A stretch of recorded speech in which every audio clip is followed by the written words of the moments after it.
టాటరా classic రెటినాలకు world class treatment ఇప్పుడు మన భీరంగూడలో American laser eye hospitals.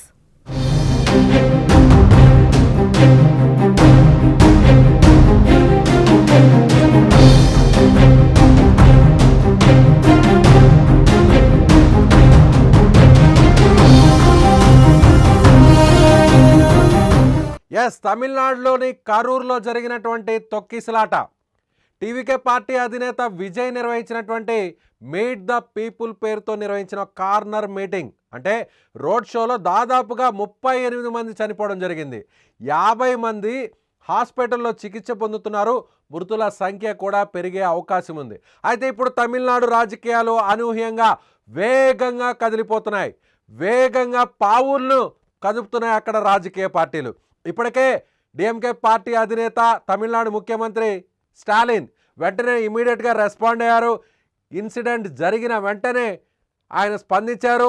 అక్కడ మంత్రులతో నేరుగా మాట్లాడారు. 3 మంత్రుల్ని ఘటనా స్థలానికి వెళ్ళాలి. అందులో ఎవరైతే వైద్య శాఖ మంత్రి ఉన్నారో, స్థానిక మంత్రి ఉన్నారో, అలాగే పరిసర జిల్లాకు సంబంధించినటువంటి మంత్రిని నేరుగా అక్కడ వైద్య చికిత్స ఎవరైతే గాయపడినటువంటి క్షతగాత్రులకి ఇవ్వాలి అనేటువంటి ఆదేశాలను ఆయన ఇవ్వడం జరిగింది. అయితే వెంటనే ఈ ట్వీట్ చేసినటువంటి వెంటనే స్టాలిన్ మరొక ప్రకటన కూడా చేశారు. ఏంటంటే చనిపోయినటువంటి వారందరికీ కూడా ప్రభుత్వం నష్టపరిహారాన్ని ఇస్తుంది.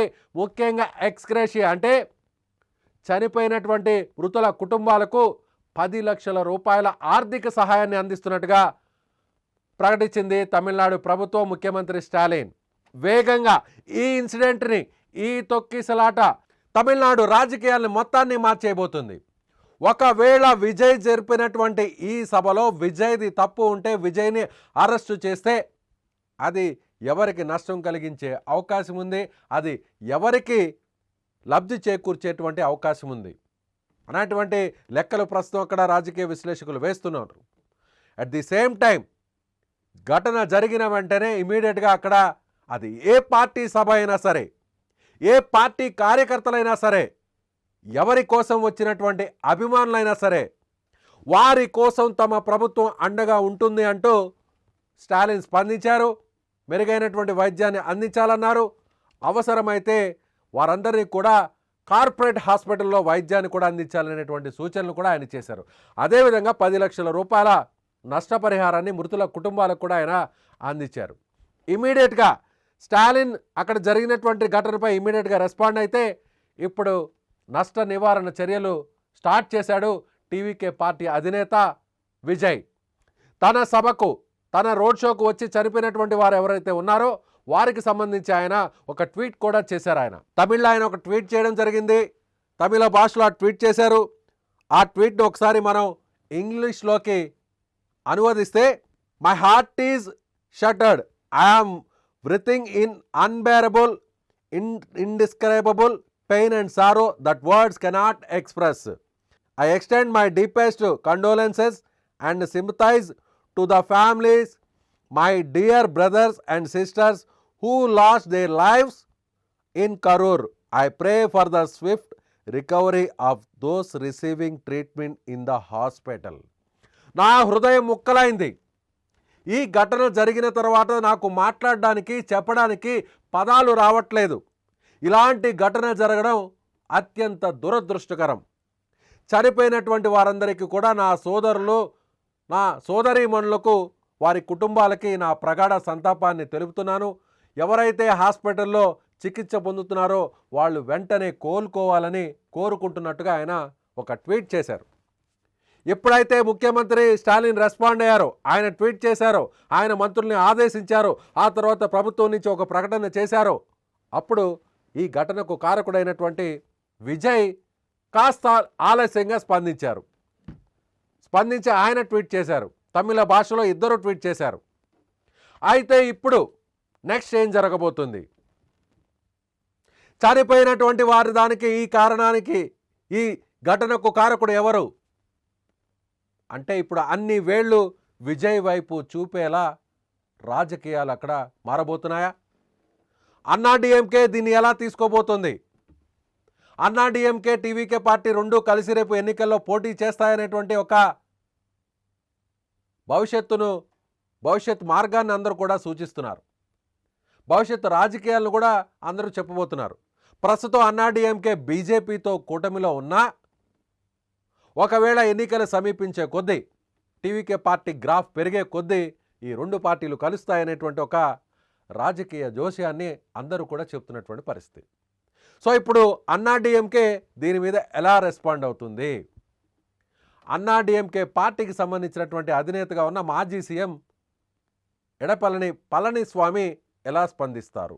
ఆ పార్టీ ఎలా స్పందిస్తుంది? అన్నిటికంటే బీజేపీ దీన్ని ఎలా తీసుకోబోతుంది? యాజ్ ఇట్ ఈజ్గా ఆబ్వియస్లీ డిఎంకే పార్టీ దీన్ని ఖండిస్తుంది, విజయ్ని టార్గెట్ చేస్తుంది. అవసరమైతే విజయ్పై అరెస్ట్ వారెంట్ జారీ చేసి ఈ ఘటనకు బాధ్యుడు విజయ్ అని అరెస్ట్ చేసేటువంటి అవకాశాలు కూడా ఉన్నాయి.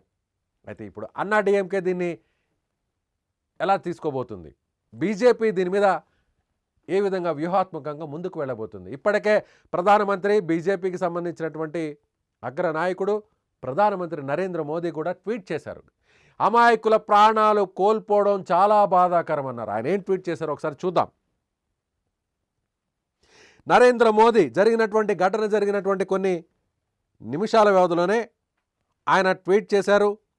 ఆ ట్వీట్ ఏంటో చూద్దాం. The unfortunate incident during a political rally in Karur, Tamil Nadu is deeply saddening. My thoughts are with the families who have lost their loved ones, wishing strength to them in this difficult time, praying for a swift recovery to all those injured. అమాయకులైనటువంటి వారు ప్రాణాలు కోల్పోవడం చాలా బాధగా ఉంది. ఆ కుటుంబ సభ్యులకు ఆ దేవుడు ధైర్యాన్ని ఇవ్వాలని, చనిపోయినటువంటి మృతుల కుటుంబ సభ్యులకు ధైర్యాన్ని ఇవ్వాలని కోరుకుంటున్నాను. నిజంగా అలాగే హాస్పిటల్లో చికిత్స పొందుతున్నటువంటి వారందరూ కూడా త్వరగా కోలుకోవాలని కోరుకుంటున్నట్టుగా నరేంద్ర మోదీ ట్వీట్ చేశారు. ఇప్పుడు పవన్ కళ్యాణ్ వంతు వచ్చింది. ఏపీ డిప్యూటీ సీఎంగా ఉన్నటువంటి పవన్ కళ్యాణ్ వంతు వచ్చింది. పవన్ కళ్యాణ్ మీడియాకి ఆయన ఒక ప్రెస్ నోట్ని కూడా రిలీజ్ చేశారు. ఆ ప్రెస్ నోట్ ఏంటంటే, కరూర్ ర్యాలీలో తొక్కిసలాట ఘటన దురదృష్టకరం. తమిళనాడు రాష్ట్రం కరూర్లో నటుడు, టీవీకే పార్టీ అధ్యక్షుడు శ్రీ విజయ్ చేపట్టిన ర్యాలీలో తొక్కిసలాట దురదృష్టకరం. ప్రాథమిక సమాచారం మేరకు ఈ ఘటనలో 33 మంది మరణించారని తెలిసి దిగ్భ్రాంతికి లోనయ్యాను. మృతుల్లో 6 చిన్నారులు ఉండడం ఆవేదన కలిగించింది. మృతుల కుటుంబాలకు నా ప్రగాఢ సానుభూతి తెలియజేస్తున్నాను. క్షతగాత్రులకు మెరుగైన వైద్యం అందించాలని తమిళనాడు ప్రభుత్వాన్ని కోరుతున్నానంటూ పవన్ కళ్యాణ్ ఉప ముఖ్యమంత్రి ఆంధ్రప్రదేశ్ అంటూ ఆయన యొక్క మీడియాకు ప్రెస్ నోట్ రిలీజ్ చేశారు. ఏం జరగబోతుంది? మరికొన్ని నెలల్లో తమిళనాడు అసెంబ్లీ ఎన్నికలు జరగబోతున్నాయి. ఇప్పటికే పవన్ కళ్యాణ్ తమిళనాడులో ఆయన పర్యటించారు. తమిళనాడులో ఆలయాల్ని ఆయన సందర్శించారు. సనాతన ధర్మాన్ని కాపాడేటువంటి ఒక బాధ్యతను తీసుకున్నటువంటి పవన్ కళ్యాణ్ ఏపీ డిప్యూటీ సీఎంగా, జనసేన పార్టీ అధినేతగా ఉన్నటువంటి ఆయన ఒక దీక్షలో ఉన్నటువంటి సమయంలో ఆయన తమిళనాడు సందర్శనకు వెళ్ళాడు. ఆ తర్వాత ఇదే స్టాలిన్ కుమారుడు డిప్యూటీ సీఎంగా ఉన్నటువంటి ఉదయనిధి స్టాలిన్పై ఆయన ఒక్కసారిగా విరుచుకుపడ్డాడు. సనాతన ధర్మంపై పిచ్చి పిచ్చిగా మాట్లాడుతున్నటువంటి వారిని ఎవరైనా సరే ఒప్పుకోమంటే ఆయన డైరెక్ట్గా టార్గెట్ చేశారు. అప్పుడు ఒక పెద్ద దుమారమే లేచింది.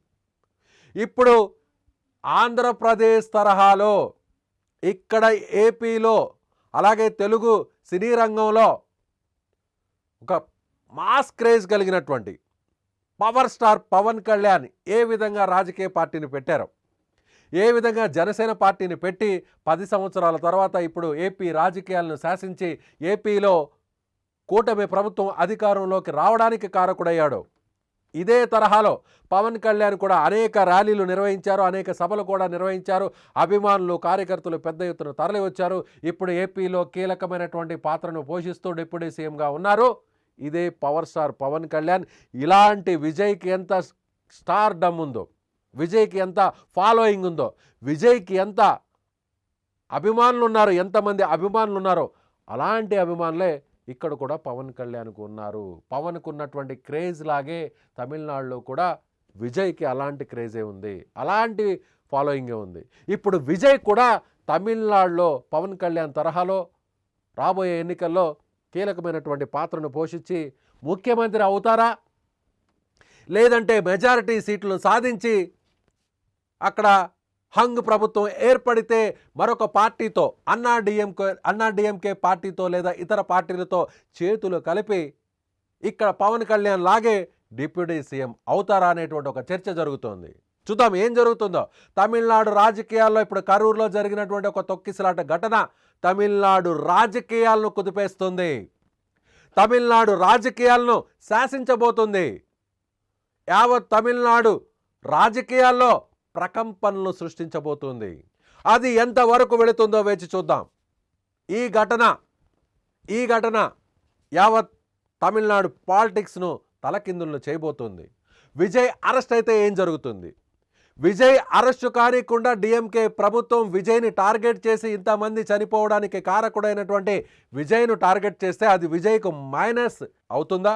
లేదంటే విజయ్ను అరెస్ట్ చేస్తే ఇకపై విజయ్ని టార్గెట్ చేసి అన్ని పార్టీలు విజయ్ని ముందుకు రానివ్వకుండా జైలుకే పరిమితం చేస్తే అది విజయ్కు ప్లస్గా మారుతుందా? లేదు అన్నా డిఎంకే పార్టీ ఇప్పుడు విజయ్ వెంట నడుస్తుందా? లేదంటే ఎప్పటిలాగే విజయ్తో దూరంగా ఉండి బీజేపీతో చెలిమి కడుతుందా? విజయ్ చాలా క్లారిటీగా చెప్పారు, తాను మతతత్వ పార్టీలకు వ్యతిరేకమనేటువంటి విషయాన్ని చెప్పారు. అంటే ఇండైరెక్ట్గా బీజేపీతో తాను కలవబోననేటువంటి విషయాన్ని ఆయన చెప్పకనే చెప్పారు. ఏం జరుగుతుంది? కరూరులో జరిగినటువంటి ఈ మాసివ్ స్టాంపేడ్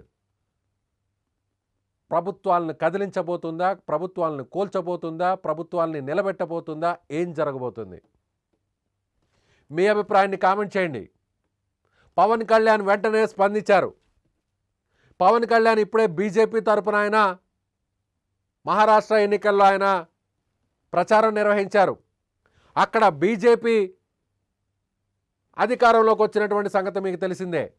ఇప్పుడు రాబోయేటువంటి తమిళనాడు ఎన్నికల్లో కూడా పవన్ కళ్యాణ్ కూటమి తరపున, బీజేపీ పార్టీ కూటమి తరపున, అన్నాడీఎంకే తరపున, బీజేపీ తరపున ఆయన ప్రచారం నిర్వహిస్తే ఏం జరగబోతోంది? ఒకవేళ పరోక్షంగా ఈ కూటమి విజయ్కి సహకరిస్తే పవన్ కళ్యాణ్ విజయ్ ఇద్దరు కూడా పరోక్షంగా చేతులు కలిపితే ఏం జరుగుతుంది? మీ అభిప్రాయాన్ని కామెంట్ రూపంలో తెలియచేయండి. ఈ మాసివ్ స్టాంపేడ్, ఈ తొక్కిసలాట ఘటన తమిళనాడు రాజకీయాలను శాసించబోతుందా?